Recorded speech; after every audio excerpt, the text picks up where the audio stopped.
Alright guys, today we are going to be doing the carburetor on a Briggs and Stratton lawnmower, or snapper lawnmower with the Briggs and Stratton 8.5 professional motor on it.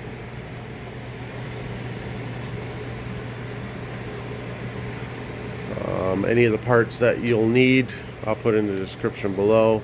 I'll find you a new carburetor, put it in the description, where you can just buy a carb and pop it on. The carburetor kit, whatever you need to do this, I'll put in the description below. Alright, let me get my phone set up here.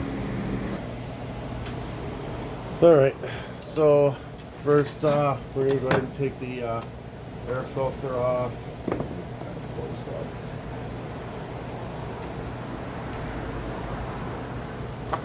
Flip the air filter over. That makes a good container to put in the nuts and bolts. Air filter off. This is a flathead screw or an 8mm to get the cable off. I'm going to go ahead and get the cable out of there right now.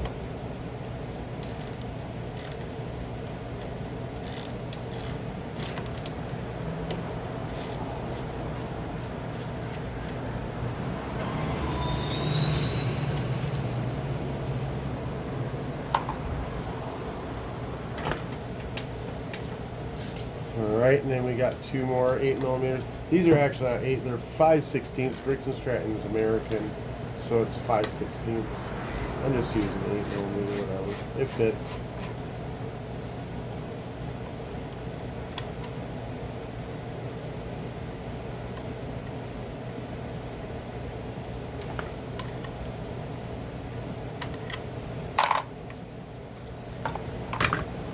Alright. The carburetor, we're going to grab a pair of pliers. We got a fuel line on the side with a clip. You just squeeze the clip together, drag it down the side, and then we're going to twist the fuel line, and we're going to pull it off. If you pull it off and you hold it with your pliers, you can keep any fuel from leaking out. But we're going to want a container to be able to drain the fuel into. Hold on, I'm going to pause this for a second. I like using empty water bottles. There's probably no fuel in this because the carb did leak into the engine, so the engine is full of gas right now. There's a little bit in there, not nothing to worry about.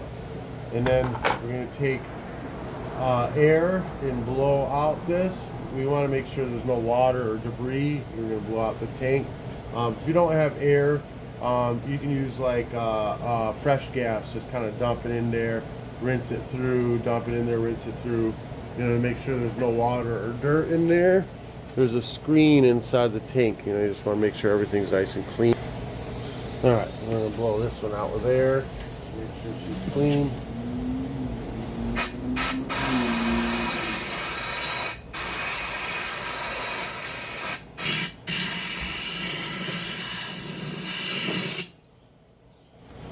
So not much, just a few drops of bad gas, basically. Make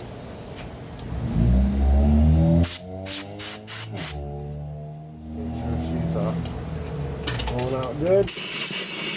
All right. Now we're gonna go ahead and take off the carburetor. Carburetor is going to be a 3/8, I think. Hold on, let me see. Maybe it's 8mm too. Some of them are one way, some are the other. This is actually going to be 5/16. Sometimes they're 3/8. And it also has a torque star inside of them that is a torque 27 you can use as well. That's like a still tool, you know, T-handle still cells, which would have this star on the one side, you know, and it's got the spark plug socket on the other side. I got one around here somewhere. But you know, you can break these free and then use the torque. Torque makes it easier for even putting it back together. You know, whatever. But you gotta tighten it down with the 5/16. So let's pull this apart.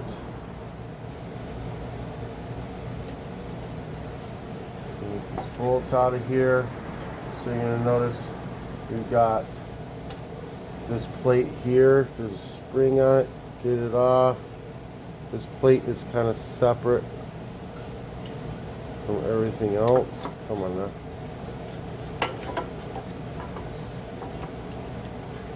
This plate goes in between the carburetor and the engine. And then the spring, don't want to lose it. Make sure you put it in your air filter cover with all the bolts. And then we're going to turn this guy like to the right a little bit, and we can slide the throttle arm off. And then this one's an S turn. It goes to the left and turns counterclockwise and turns off. And then that's it. That's all this stuff is off of there. Let me clean up an area to where I can record me rebuilding the carburetor. Okay, so we're going to take this carb apart. So ½ inch on the bottom of the bowl. So unscrew it. You don't always have to put parts into these carbs. Sometimes you can just rebuild them. Or not rebuild them, clean them. Full of bad gas. There we go. So this is looking okay. So the float could be like this and that's fine. If the float's up like this, that's no good. You'd have to replace the seal that's in there. This is sticking a little bit, like every once in a while I pull it up and it stays, and it should. So we're gonna have to clean it out real good. Hold on, let me got customers. Alright, so we're gonna pull that pin out, we're gonna pull this out. Oh look, that needle valve's kind of sticking in there too, isn't it? Boom, there it goes. Oh, this is, oh, it's got a rubber tip on it. Okay, so whenever there's a rubber tip on these, that means there is no seal in the bottom of that. That means that's why this, when it was going down further, is because this has got a spring on it. So what we're gonna have to do is like really just scrape off. It's got crusty old gas on it, and it's making it stick. So we gotta scrape all that off really good. That's the issue.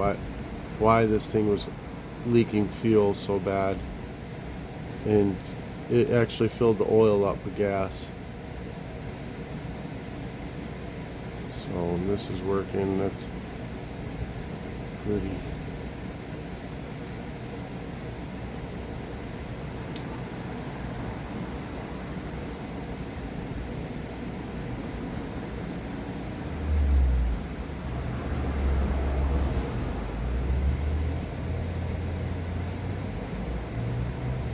Alright, so we got that kind of cleaned out.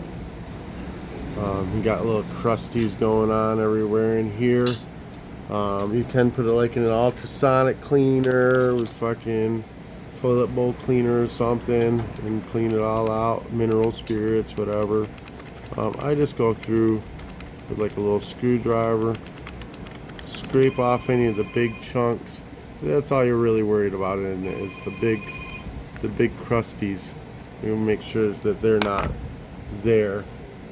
Hold on a second, let me get a can of carb cleaner. Alright, so you get all those crusties kind of broken up, and then you just kind of rinse them off really good. The carb cleaner. You got these two holes in here, you want to make sure that those are clear. We're going to use a little acid. You may not have the acid. I'll put the acid in the description below. Just give it a good hard rinse out off camera. What you're hearing is me just rinse the outside down real quick. I have this acid right here. I'll put it in the description below. When you look inside, you see you got this little hole right there. That's your idle circuit. Put a drop right into it and let it freaking boil. You see it boils, and then we're gonna go to the top, to the orifice tubes, And we're gonna put it through those as well. A few drops. Be careful, this acid will burn your skin.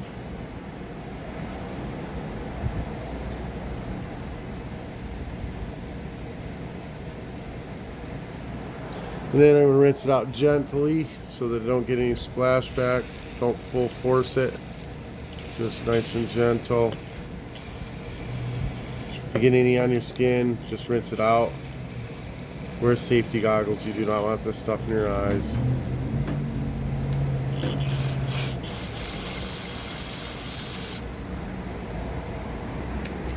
Alright, so all that's rinsed out real good.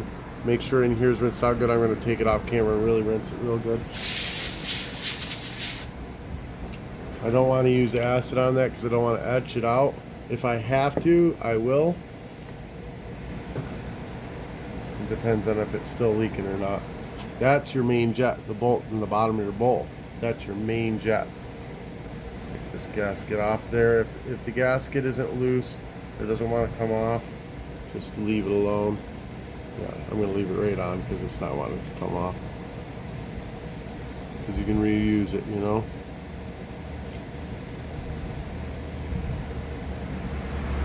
Let that thing simmer.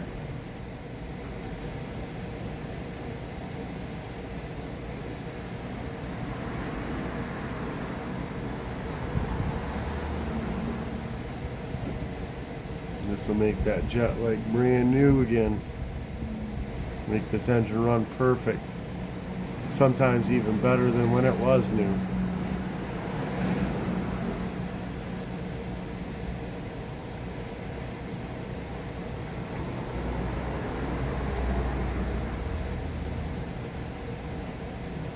Give her a light rinse.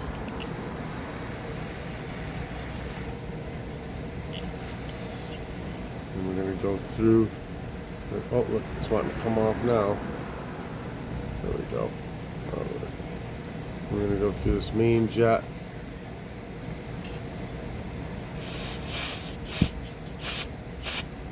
Real hard. And I'm going to go ahead and there's holes on each side. You should be able to see right through them. And I can, but I'm going to go ahead and hit this with acid anyways. And that side, and then down from the top again. And then I rinse my fingers off with card cleaner because I got a little acid on them. There we go.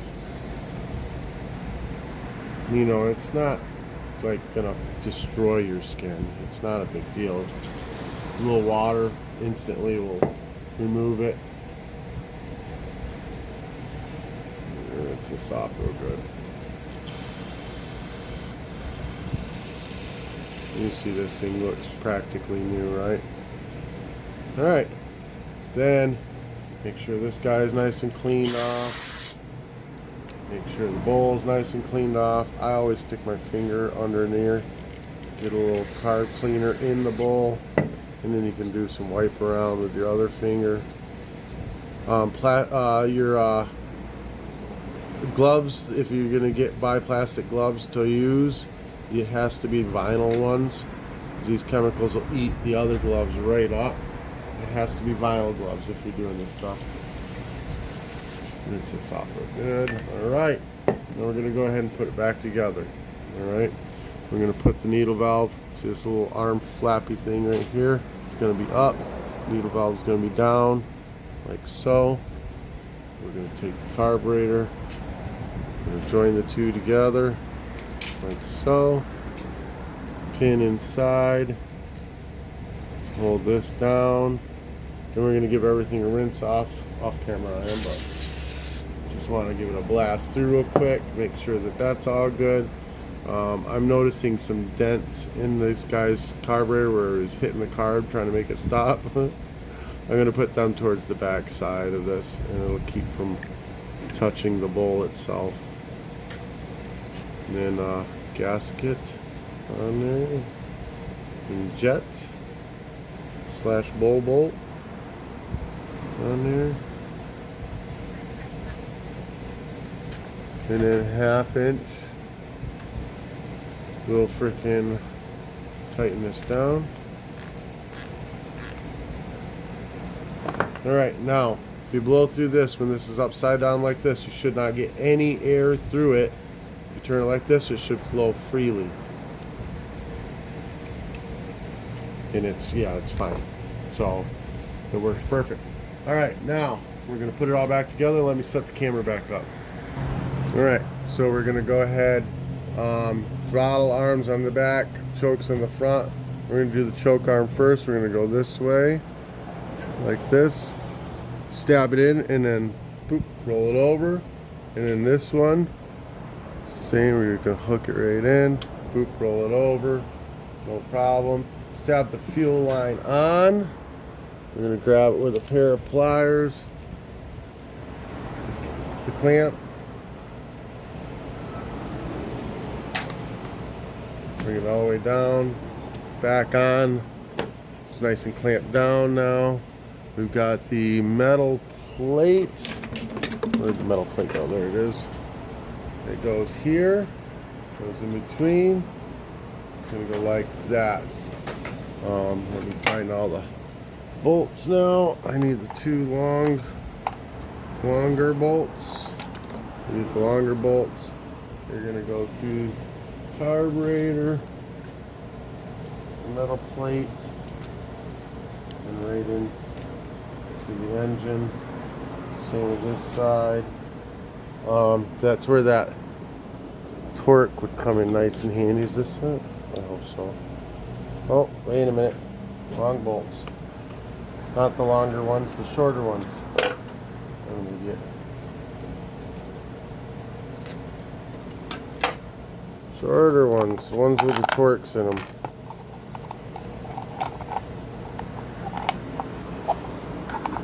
There we go.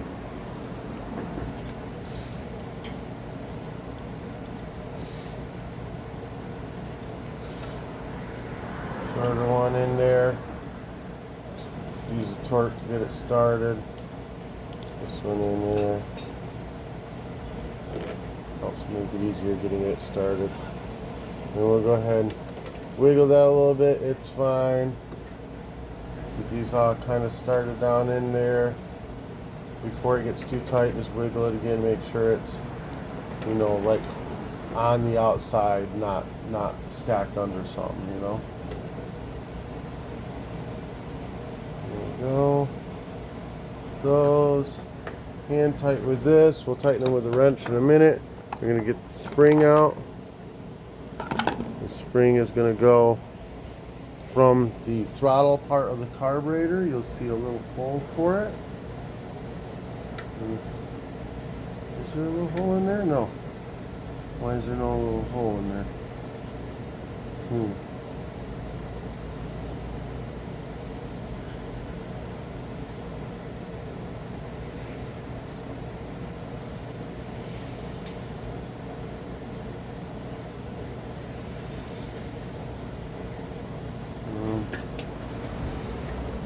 There's a little, come on now. Yeah, there's a little hole in that. You just gotta, this one stick in it. Oh, this one's on the spring. You got one side that's, you know, almost touching. The other side is not. The one that's not almost touching is going to be much easier to get into that hole. There we go. And then this side is just going to go to this little flappy do. It stands straight up and down. Let me show you real quick. Just like so. So this flap is also your throttle.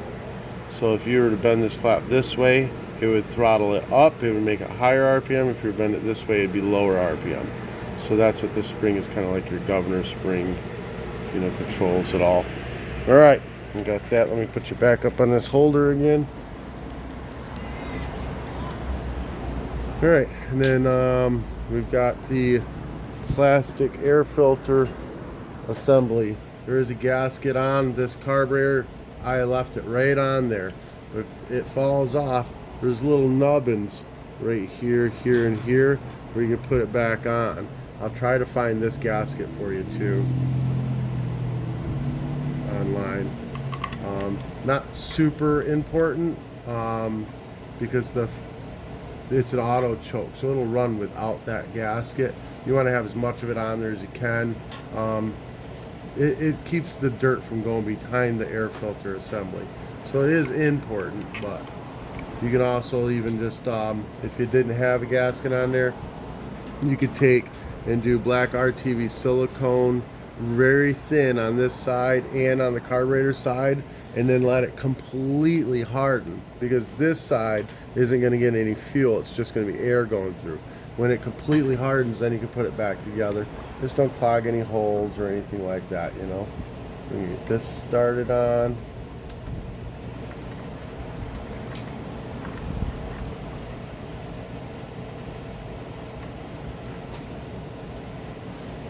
And then we're gonna 5/16. Oh, you know what? I forgot to tighten up. Let me tighten up these back guys here first. Always make sure your carburetor is nice and tight. Oh, that was too. Alright, that's getting tight. Alright, and then these guys, don't over tighten them, they strip out easy. There you go. Air filter on there. Like so. And like so. I have to drain the oil on this. It's full of shit, full of gas, so I can't start this up and show you it runs. But maybe after I'm done with the oil change video, I'll do a startup on this. So just look for the oil change video. I'll be recording it the same day as today, but I probably won't post them at the same time. Try to spread the videos out a little bit, you know. I'm gonna go ahead and tighten this down. You can adjust this later when we do fire it up. All right, guys, it is how you do the carburetor on Briggs and Stratton that's on a snapper, the professional Briggs and Stratton on a snapper. If this helped you out in any way, shape, or form, give me a thumbs up, hit that subscribe button. Peace.